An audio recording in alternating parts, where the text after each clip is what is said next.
দুনিয়ার যত কোর্ট কাছারি আছে, দুনিয়ার যত আদালত আছে,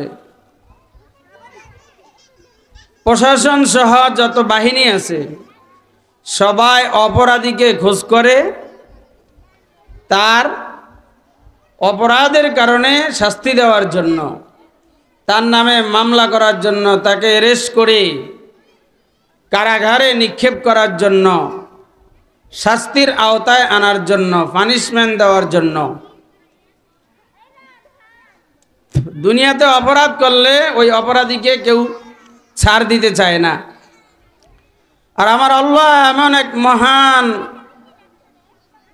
দয়ালু, কি আজীব শান আল্লাহর। আল্লাহ তাআলা বান্দাকে খোঁজ করে মাফ করার জন্য। বলি সুবহানাল্লাহ।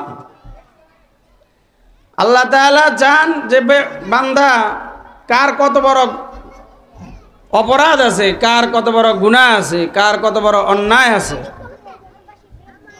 আমি আল্লাহর কাছে আসো, আমি আল্লাহ তোমাদের গুনাহ, তোমাদের অপরাধ, তোমাদের অন্যায় মাফ করে দিব। বলি সুবহানাল্লাহ। তাহলে গুনাহ মাফ কিভাবে করানো যায়, গুনাহ থেকে কিভাবে মুক্ত থাকা যায়, নেকের কাজে কিভাবে প্রতিযোগিতা করা যায়, এজন্য আমাদের চেষ্টা প্রচেষ্টা। কিন্তু দুনিয়ার সমাজ, মানুষের অবস্থা হলো এরকম যে আমরা দুনিয়ার যত দালান কোঠা, বাড়ি গাড়ি, ধন সম্পদ, এগুলো নিয়ে আমাদের প্রতিযোগিতা আছে। কিন্তু কার আগে কে জান্নাতে যাব, কার আগে কে কত বেশি নেক কামাই করতে পারি, এটা নিয়ে আমাদের প্রতিযোগিতা নাই। দুনিয়ার মোহে পড়ে, দুনিয়ার লোভে, দুনিয়ার টাকা পয়সা বাড়ি গাড়ির লোভে পড়ে মানুষ আখিরাতের কথা ভুলে যায়। অথচ গত 1.5 থেকে 2 মাসের মধ্যে এই কাশীপুর ইউনিয়নের মধ্যে প্রায় 100-র মতো লোক মারা গেছে, 100-র মতো লোক ইন্তেকাল করেছে। তো তারা দুনিয়া থেকে চলে গেছে, আমাদেরকে কি মেসেজ দিয়ে গেলেন? একজন লোক যদি ইন্তেকাল করে, তারা আমাদেরকে মেসেজ দিয়ে যায় যে আমি পরকাল জগতে চলে যাচ্ছি, তোমরাও প্রস্তুত থাকো, তোমাদেরও একদিন এই পরকাল জগতের দিকে চলে আসতে হবে। এটা শিক্ষা নেওয়ার জন্য একজন করে আমাদের মাঝ থেকে বিদায় নিতেছে। তো প্রিয় উপস্থিতি, আমি কোরআন হাকিমের 114তম সূরা, ছোট্ট একটি সূরা, সূরাতুল আসর তেলাওয়াত করেছি। আল্লাহ তাআলা বলেন, ওয়াল আসরি ইন্নাল ইনসানা লাফি খুসর ইল্লাল্লাযীনা আমানু ওয়া আমিলুস সালিহাত ওয়া তাওয়াসাউ বিল হাক্কি ওয়া তাওয়াসাউ বিস সাবর। আল্লাহ তাআলা বলেন, ওয়াল আসর, আসর শব্দের কসম খেয়েছেন আল্লাহ। আসর শব্দের অর্থ হইল সময়, কাল, যুগ। অর্থাৎ আল্লাহ সময়ের কসম খাইলেন। আল্লাহ তাআলা চাঁদের কসম খেয়েছেন, সূর্যের কসম খেয়েছেন, তারকারাজির কসম খেয়েছেন। আল্লাহ তাআলা বলেন, ওয়াশ-শামসি ওয়া দুহাহা ওয়াল কমারি ইযা তালাহা ওয়ান নাহারি ইযা জাল্লাহা। আল্লাহ তাআলা অনেক কিছুর কসম খেয়েছেন। এর মধ্যে আল্লাহ সময়ের শপথ খাইছেন। কেন খাইলেন? ও দুনিয়ার মানুষ শোনো, সময় অনেক বড় একটা গুরুত্বপূর্ণ জিনিস।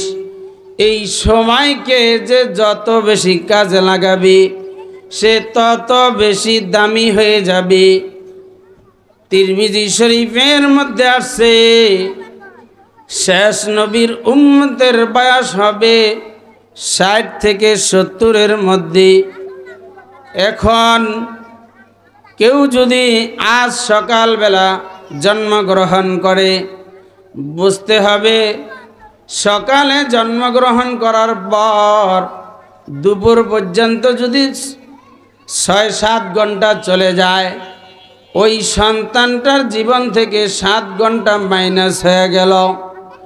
ও ইমানদার আল্লাহর গোলাম, আপনার আমার বয়স যদি 50 বছর হয়, তাহলে বুঝতে হবে 60 থেকে 70 বছরের 50 বছর চলে গেছে, আর কতটুকু বাকি আছে। ও ইমানদার আল্লাহর গোলাম, সন্তান জন্মের পর থেকে নিয়ে 12-13 বছর চলে যায় শিশু কিশোর সময়ের মধ্যে। ওই সময়টা আপনি আমি খেলাধুলার মধ্যে ব্যয় করে দিই, ওই সময়টা এভাবেই চলে যায়, ওই সময়টা এভাবেই শেষ হয়ে যায়। এরপরে যেই সময়টা থাকে, যদি হিসাব করা হয়, ওই 60 বা 70 বছরের মধ্যে আর বাকি থাকে 53 বছর। এই 53 বছরের মধ্যে একটা মানুষ সুস্থ থাকার জন্য দৈনিক ঘুমাইতে হয় 6 ঘন্টা, আর আন্তর্জাতিক আইন অনুযায়ী একজন মানুষের কর্ম এবং কাজ হলো দৈনিক 8 ঘন্টা। এই 8 ঘন্টা আর ঘুমানোর 6 ঘন্টা, এটাকে আপনার আর আমার জীবন থেকে যদি মাইনাস করে দেই, তাহলে যেই সময়টা বাকি থাকে সেটা হলো আপনি আর আমি যদি 5 ওয়াক্ত নামাজ আদায় করি, এই 5 ওয়াক্ত নামাজ আদায় করতে সময় ব্যয় হয় 2 থেকে 2.5 ঘন্টা। কত সময়? 2 থেকে 2.5 ঘন্টা। ও ইমানদার আল্লাহর গোলাম, আমার আল্লাহ আপনাকে আমাকে দৈনিক টাইম দিলেন 24 ঘন্টা। আপনি আর আমি যে নামাজ আদায় করি, তার আল্লাহর কাজে, দিনের কাজে, ইবাদতের কাজে সময় ব্যয় হয় মাত্র 2 থেকে 2.5 ঘন্টা। আর বাকি সময়, যেই পুরা সময়টা আছে, এই পুরা সময়টা আমার নিজের কাজের মধ্যে ব্যয় হয়, আমার নিজের কর্মব্যস্ততার মধ্যে ব্যয় হয়। ও ইমানদার আল্লাহর গোলাম, আপনি আমরা যারা নামাজ আদায় করি, তাহলে আপনার আর আমার 12-13 বছর শিশু এবং কৈশোরের সময়টা বাদ দিলে আর 53 বছর থাকে। ওই 53 বছরের মধ্যে যদি আমি নামাজ পড়ি, দৈনিক যদি 2 থেকে 2.5 ঘন্টা হয়, ওই 2-2.5 ঘন্টাকে আপনি যদি 53 দ্বারা গুণ দেন, তাহলে সব মিলিয়ে সময় হবে 2 থেকে 2.5 বছর। ও ইমানদার আল্লাহর গোলাম, যারা আমরা নামাজ আদায় করি, তাহলে আমার সময় মাত্র 2 থেকে 2.5 ঘন্টা ব্যয় হয় কিসের মধ্যে? ইবাদত বন্দেগীর মধ্যে। আর যারা আমরা নামাজ পড়ি না, তাদের তো কোনো হিসাবে নেই, কারণ আমাদের মধ্যে নামাজির প্রকারের কোনো অভাব নাই। নামাজি 5 প্রকার। 1 নম্বর প্রকার হলো কখন নামাজ পড়ছে, কখন নামাজ পড়ে নাই সে নিজেও জানে না, মাঝে মাঝে পড়ে, অথবা শুধু জুমার নামাজ পড়ে, অথবা শুধুমাত্র আত্মীয় স্বজন কেউ যদি মারা যায়, তাহলে তার জানাজার নামাজে এসে উপস্থিত হয়, তাও আবার জিজ্ঞাসা করে, হুজুর জানাজার নামাজ পড়বো, উজু লাগবো কিনা? নামাজ তো পড়েই না, কোন নামাজে উজু লাগে আর কোনটার মধ্যে উজু লাগে না এই খবরও নাই। তাইলে 1 নম্বরে পাওয়া গেল শুধু জুমার দিন নামাজ পড়ে, অথবা শুধুমাত্র কেউ আত্মীয় স্বজন মারা গেলে শুধু জানাজার নামাজটা পড়ে। ও ইমানদার আল্লাহর গোলাম, আরেক প্রকার নামাজি পাওয়া যায়, 2 ওয়াক্ত পড়ে, 3 ওয়াক্ত পড়ে না, অথবা 4 ওয়াক্ত পড়ে, 5ম ওয়াক্ত পড়ে না। সেটার নাম হলো ফজরের নামাজ। 4 ওয়াক্ত পড়ে। জিজ্ঞেস করা হয়, ভাই আপনি কি 5 ওয়াক্ত নামাজ পড়েন? কয় হুজুর 5 ওয়াক্ত নামাজ পড়ি, মাঝে মাঝে একটা নামাজ ছুটে যায়, ফজরের নামাজ পড়তে পারি না। আল্লাহর রাসূল সাল্লাল্লাহু আলাইহি ওয়াসাল্লাম বলেন, রাকাতাইন মিনাল ফজর খায়রুম মিনাদ দুনিয়া ওয়া মা ফিহা। ফজরের 2 রাকাত নামাজ দুনিয়া এবং দুনিয়ার মধ্যে যা কিছু আছে তার চাইতে শ্রেষ্ঠ। সুবহানাল্লাহ। বহুত মুসল্লি পাওয়া যায়, ফজরের নামাজ সহ পড়ে এমন মুসল্লির সংখ্যা কম। কোনো একজন ইহুদি রাস্তা দিয়া যাইতেছে, কোনো একজন মুসলমানের সাথে সাক্ষাৎ, জিজ্ঞাসা করলো ওই ইহুদি মুসলমানকে, এ মুসলমান ভাই দাঁড়াও দাঁড়াও, আমার একটা কথা শোনো। কয় কি কথা? কয় কথা হলো তোমাদের মুসলমানের মধ্যে জুমার নামাজ পড়ো, কয় তোমাদের জুমার নামাজে মানুষ বেশি হয় নাকি ফজরের নামাজে মানুষ বেশি হয়? তখন ওই মুসলমান উত্তর দিল, আমাদের জুমার নামাজে মানুষ বেশি হয়, ফজরের নামাজে এখনো মানুষ বেশি হয় না।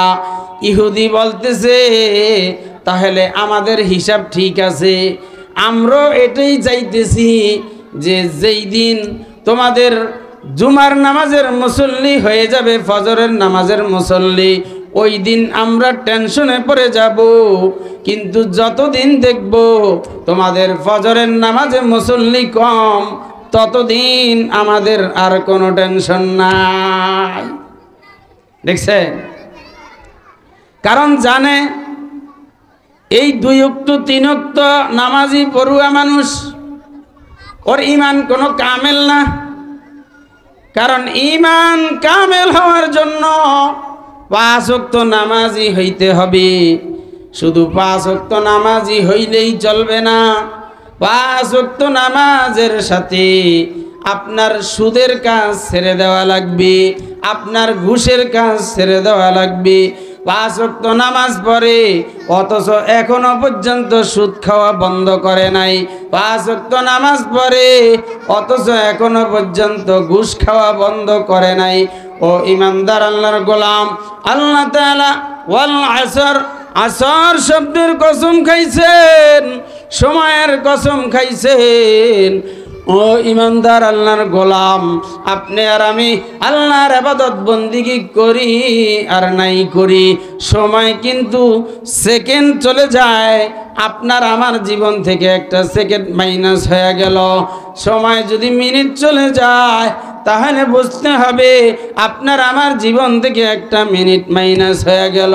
ও ইমানদার আল্লাহর গোলাম, যদি একটা ঘন্টা চলে যায় বুঝতে হবে আপনার আর আমার জীবন থেকে একটা ঘন্টা মাইনাস হয়ে গেল। মনে করেন যদি একটা দিন চলে যায় বুঝতে হবে আপনার আমার জীবন থেকে একটা দিন চলে গেল।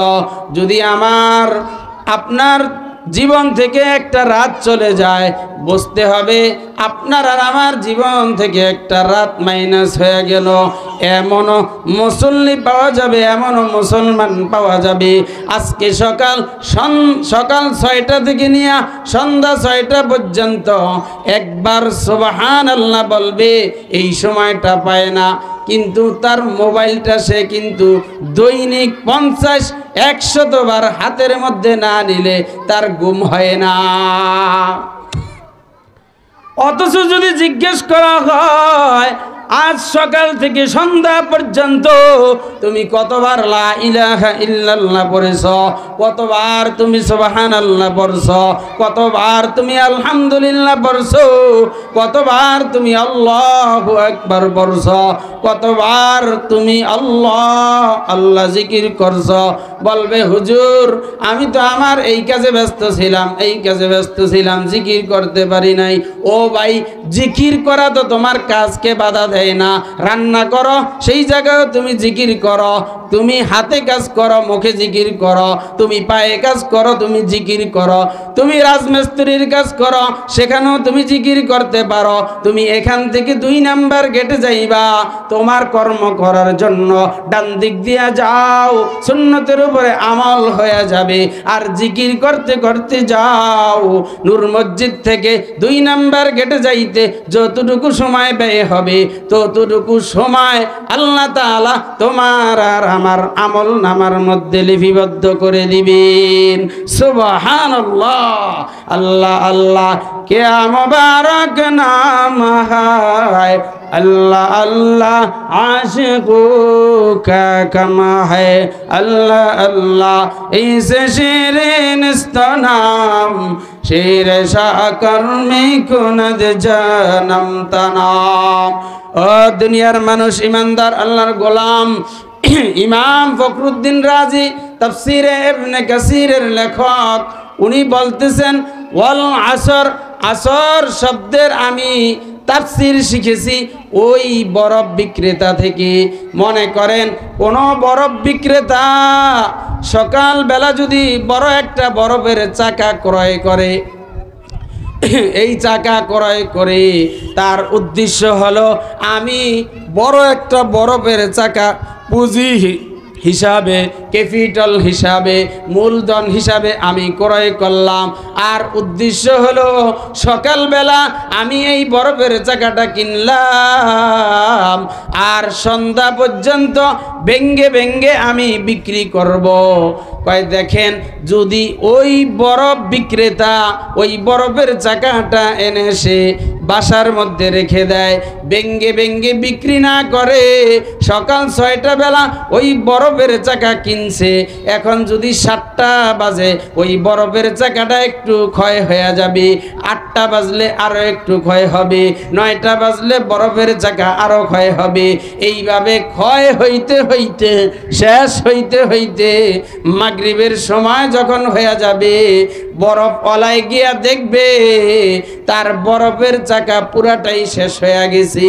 ও ইমানদার আল্লাহর গোলাম, তখন ওই বরফ বিক্রেতা আফসোস করবে, হায় আমি কেন বরফের চাকা ক্রয় করার পর আমি আমার এই মূলধনকে কাজে লাগাইলাম না, আমি কেন আমার এই বরফটা হেঁটে হেঁটে বিক্রি করলাম না, আজকে তো আমার লাভের জন্য বরফের চাকা নিয়ে আসলাম, অথচ লাভ তো দূরের কথা আমার লস হয়ে গেল, আমি মূলধনেই হারায়া ফেললাম।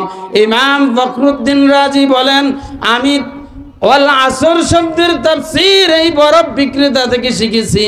কয় মানুষের জীবনটাও ঠিক এই রকম, মানুষের জীবনটাও একদিন এই বরফের চাকার মতো, যেই দিন জন্মগ্রহণ করেছে ওই দিন থেকে একটু একটু করে হায়াত কমতে থাকে কমতে থাকে।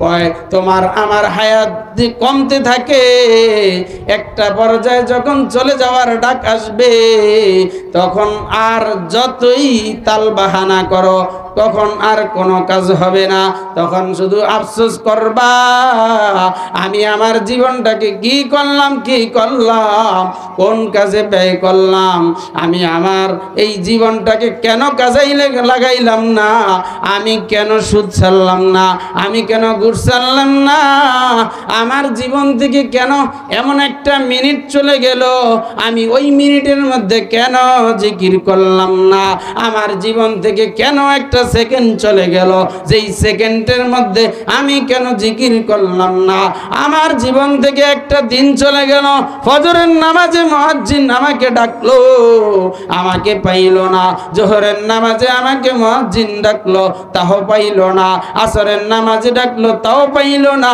এশারের নামাজে ডাকলো তাও পাইল না। ও কপাল পোড়া, তুমি কি এই কথা বলতে পারবা তুমি ইন্তেকাল করবা না, তোমার জীবন শেষ হবে না। আজ নয় কাল, টুডে টুমরো, একদিন না একদিন তোমার আর আমার জীবন শেষ হবে। ওই দিন তুমি আফসোস করবা, কোনো কাজ হবে না। এই জন্য আল্লাহ তাআলা বলেন ওয়াল আসর, সময়কে কাজে লাগাও। সময় অনেক দামি জিনিস। আল ওয়াক্তু আসমানু মিনাজ যাহাব, মানুষ স্বর্ণ চিনে, এই জন্য স্বর্ণকে অনেক যত্ন করে রাখে। প্রবাদের মধ্যে আছে সময় এমন দামি জিনিস যেটা স্বর্ণের চাইতে বেশি দামি। বলি সুবহানাল্লাহ। সময় স্বর্ণের চাইতেও বেশি দামি। এজন্য সময়কে মূল্যায়ন করতে হবে, সময়কে কাজে লাগাইতে হবে। আল্লাহ তাআলা বলেন ওয়াল আসর ইন্নাল ইনসানা লাফি খুসর, ঈমানদার আল্লাহর গোলাম সময়কে কাজে লাগাও। ইন্নাল ইনসানা লাফি খুসর, কয় নিশ্চয়ই সমস্ত মানুষগুলো ক্ষতিগ্রস্তের ভিতরে। কেন ক্ষতিগ্রস্তের ভিতরে? সারা পৃথিবীতে মানুষের সংখ্যা হলো প্রায় 700 কোটি বা 750 কোটি।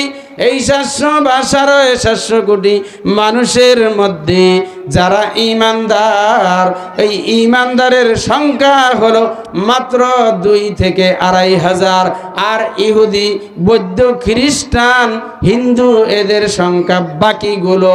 তাহলে বুঝতে হবে আল্লাহ তাআলাকে মাননেওয়ালার সংখ্যা বেশি নাকি না মাননেওয়ালার সংখ্যা বেশি। ও ঈমানদার আল্লাহর গোলাম, সারা পৃথিবীতে মাননেওয়ালার চাইতে না মাননেওয়ালার সংখ্যা বেশি। এজন্য আল্লাহ বলেছেন ইন্নাল ইনসানা লাফি খুসর, সমস্ত মানুষগুলো ক্ষতিগ্রস্তের ভিতরে।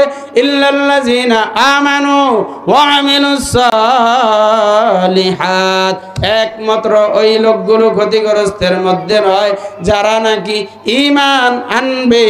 ওয়া আমিলুস সালিহাত, শুধু ঈমান আনলে চলবে না, ঈমানের সাথে আরো একটা কাজ করা লাগবে, সেটা হলো নেক আমল করা লাগবে। কিন্তু সমাজের মধ্যে এমন লোক পাওয়া যায় বংশসূত্রে ঈমানদার কিন্তু মুসলমান নিত্য তার মধ্যে নাই। অথচ আল্লাহ তাআলা বলেছেন ইয়া আইয়ুহাল্লাযীনা আমানু আমিনু, হে ঈমানদাররা ঈমান আনো। অন্য আয়াতের মধ্যে আল্লাহ বলেছেন ইয়া আইয়ুহাল্লাযীনা আমানু দুখুলু ফিস-সিলমি কাফা। আল্লাহ তাআলা বলেন ও ঈমানদাররা ইসলামের মধ্যে প্রবেশ করো, পরিপূর্ণরূপে প্রবেশ করো। অর্ধেক প্রবেশ করলা, আফাতুমিনুনা বিবাদিল কিতাব ওয়া তাকফুরুনা বিবাদ, কিতাবের কিছু অংশ মানলা আর কিছু অংশ মানলা না, এটা মুসলমানের পরিচয় না। অন্য আয়াতের মধ্যে আল্লাহ বলেন ইয়া আইয়ুহাল্লাযীনা আমানুত্তাকুল্লাহ হাক্কা তুকাতিহি ওয়া লা তামুতুন্না ইল্লা ওয়া আনতুম মুসলিমুন। আল্লাহ তাআলা বলেন ও ঈমানদাররা আমানুত্তাকুল্লাহ, তুমি আল্লাহকে ভয় করো। মসজিদে এসে সিজদা দিলা, প্রমাণ করলা তুমি আল্লাহকে ভয় করো। বাসায় গেলা, বাসার খালার সাথে বসে বসে আলাপ করো বেপরদায়, এটা আল্লাহকে ভয় করা হলো না। তুমি নিজে নামাজ পড়ো অথচ তোমার মেয়ে নামাজ পড়ে না, তুমি নিজে নামাজ পড়ো তোমার ছেলে নামাজ পড়ে না। বাবা ফজরের নামাজের আজান দিলে উঠে আসে ফজরের নামাজ আদায় করার জন্য, অথচ সন্তান পাশে শুয়ে আছে, ওই সন্তানকে নামাজ পড়ার জন্য ডাকে না। রাসূল বলেন আলা কুল্লুকুম রাঈন ওয়া কুল্লুকুম মাসউলুন আন রাইয়াতিহি। আল্লাহর নবী সাল্লাল্লাহু আলাইহি ওয়াসাল্লাম বলেন তোমরা প্রত্যেকেই দায়িত্বশীল, আর এই দায়িত্ব তুমি যদি পালন না করো কাল কিয়ামতের কিয়ামতের ময়দানে তুমি তোমার এই দায়িত্ব সম্পর্কে জিজ্ঞাসিত হতে হবে। তুমি নামাজি হইলা, তোমার ছেলে কেন নামাজি বানাইলা না? তুমি পর্দা করলা, তোমার মেয়ে কেন পর্দা করলো না? তুমি পর্দা করলা, তোমার ছেলে কেন পর্দা করলো না? তুমি নামাজ পড়লা, সুদ কেন ছাড়লা না? তুমি নামাজ পড়লা, তুমি ঘুষ কেন ছাড়লা না? তুমি নামাজ পড়লা, অন্যের জমিন কষ্ট ভোগ করে খাও। তুমি নামাজ পড়লা, চাঁদাবাজি করো। তুমি নামাজ পড়লা, ধান্দাবাজি করো। নামাজও পড়ো, আবার অন্যের হক না বলে খাও। হক দুইটা, একটা হলো হকুল্লাহ, একটা আল্লাহর হক, আরেকটা হলো হকুল ইবাদ, আরেকটা হলো বান্দার হক। আল্লাহর হক হলো নামাজ, রোজা, হজ, যাকাত। যদি আপনি আল্লাহর হকে ফাঁকি দেন, তাহলে আল্লাহর কাছে মাপ চাইবেন। আল্লাহ মাফ করতেও পারে, নাও করতে পারে। কিন্তু আপনি অন্যের জমিন ভোগ করলেন, ক্ষমতার দাপট দেখাইয়া অন্যের জায়গা ভোগ করলেন, অন্যের টাকা পয়সা আত্মসাৎ করলেন, অন্যের পাওনা টাকা দিচ্ছেন না, ঘুরাইতেছেন ক্ষমতার দাপটে, পাওয়ারের দাপটে। বোঝেন, এটা কিন্তু বান্দার হক। কাল কিয়ামতের ময়দানে যতই আপনি আল্লাহর কাছে মাপ চাইবেন, আল্লাহ বলবেন না না না, বান্দার হকের জন্য আমার কাছে মাপ চাইলে হবে না, বরঞ্চ বান্দার হকের জন্য তুমি আমার ওই বান্দার কাছে যাও, তার কাছে গিয়া মাপ চাও। মাপ চাওয়া মানে আমি আপনার 1 লক্ষ টাকা আত্মসাৎ করে ফেললাম, খেয়ে ফেললাম, আমাকে মাফ করে দেন, এটাই কি মাফ হয়ে যাবে? না না, আপনি তার 1 লক্ষ টাকা আত্মসাৎ করেছেন, 1 লক্ষ টাকা পরিশোধ করা লাগবে। সময় মতো আদায় করেন নাই, দেন নাই, প্রয়োজনে তার পাও ধরবেন, হাত ধরবেন, মাপ চাইবেন। এরপরে সে যদি মাপ করে, তাহলে আল্লাহ আপনাকে আমাকে মাফ করবে। ও ইমানদার আল্লাহর গোলাম, এজন্য আল্লাহ তাআলা বলেছেন, ইল্লাল্লাযিনা আমানু ওয়া আমিলুস সালিহাত। ঈমান আনলেই চলবে না, ঈমান আনবা, সাথে সাথে নেক আমল করা লাগবে। নেক আমল কি? এক কথায় রাসূল বলেন, আল ইমতিসালুল আওয়ামির ওয়া ইজতিনাবুন নাওয়াহি। এক কথায় হলো করণীয় কাজগুলো করা লাগবে, আর বর্জনীয় কাজগুলো বর্জন করা লাগবে। আল্লাহ বলেছেন নামাজ পড়তে তোমার নামাজ পড়া লাগবে, নামাজ ছাড়া যাবে না। আল্লাহ বলেছেন হালাল খাও, হালাল খাইতে হবে, হালাল ছাড়া যাবে না। আপনি চান আপনার সন্তানটাকে হাফেজে কোরআন বানাইবেন, অথচ আপনি এখনো পর্যন্ত হালাল খান না। বলেন তো দেখি, আপনার সন্তান কিভাবে হাফেজ হবে? আপনি চান আপনার সন্তানটাকে আলেম বানাবেন, অথচ আপনি এখনো পর্যন্ত সুদ ছাড়েন না, ঘুষ ছাড়েন না, হালাল রিজিক কামাই করেন না, হালাল রিজিক খান না। বলেন তো দেখি আপনার সন্তানটা আলেম কিভাবে হবে? ও ইমানদার আল্লাহর গোলাম, এখনকার পত্রপত্রিকায় আমরা দেখতে পাই, গত 2 দিন আগেও একটা সংবাদ আসছে, সুদের টাকার জন্য, নেশার টাকার জোয়ার খাবো না। চিল্লায়া বলেন ঠিক কিনা? এজন্য সন্তানকে আপনি যেইভাবে গঠন করবেন, আপনার সন্তান ওইভাবেই গঠিত হবে। রাসূল বলেন, আলা কুল্লুকুম রাঈন ওয়া কুল্লুকুম মাসউলুন আন রাইয়াতিহি। কাল কিয়ামতের ময়দানে আমাদেরকে এই দায়িত্ব সম্পর্কে জিজ্ঞাসিত হতে হবে। এজন্য সন্তানকে মাদ্রাসায় দিব, দিন শিখাবো। আল্লাহ তাআলা আমাদের সবাইকে বুঝার, আমল করার তৌফিক দান করুন। আমিন।